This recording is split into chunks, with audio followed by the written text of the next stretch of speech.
నమస్తే అండి. నేను సందాని. ఎలా ఉన్నారు అందరూ? బాగున్నారా? నేను కూడా చాలా చాలా బాగున్నానండి.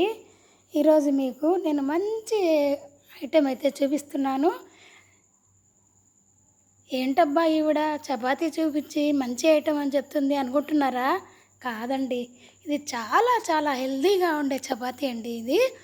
ఈ చపాతీలో ఎన్ని ఇంగ్రీడియంట్స్ అయితే కలిసి ఉన్నాయంటే నేను ఇప్పుడే చేసుకొని వచ్చి మీకు వీడియో పెడుతున్నాను.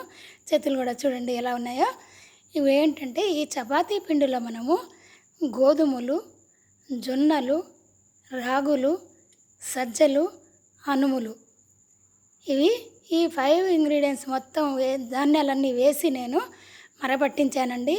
మరపట్టించి ఈ చపాతీ చేశాను. ఇది ఎంతో హెల్దీ అయిన చపాతీ అండి. ఇది గోధుమ పిండితో చపాతీ అందరూ చేసుకుంటుంటారండి. కానీ ఇలాంటి చపాతీ దొరకాలంటే నా దగ్గరే దొరుకుతుందండి. మీకు తెలీదా? తెలుసండి. నా దగ్గర ఆటా పిండి ఉందండి. ఈ చపాతీ చేసుకునే పిండి నా దగ్గర అవైలబుల్గా ఉంది.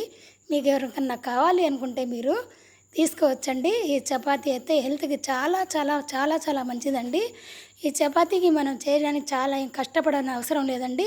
మనం చపాతీలు ఎలా చేసుకుంటామో అలాగే చేసుకోవచ్చండి. ఇవి కూడాను మనము దీనికి కనీసము మనము ఫోల్డ్ కూడా వేసి చపాతీ చేయక్కర్లేదండి. ఒకటే ఫోల్డింగ్ మీద చపాతీ వస్తుంది. చూడండి ఎంత స్మూత్గా ఉందో అసలు చపాతీ. రెండు వేళ్ళతో వేళ్ళు తుంచి చూపిస్తాను మీకు. చూడండి చూడండి చపాతీ చూసారా ఎంత స్మూత్గా వచ్చిందో చపాతీ. మీరే చూడండి చూడండి ఎంత స్మూత్గా ఉందో, ఎంత మంచిగా ఉందో చూడండి.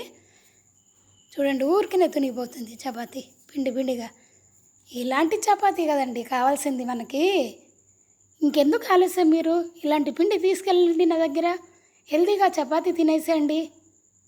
ఓకేనా? తొందరగా రండి. ఓకేనా అండి? బాయ్. నేను ఉంటాను మరి.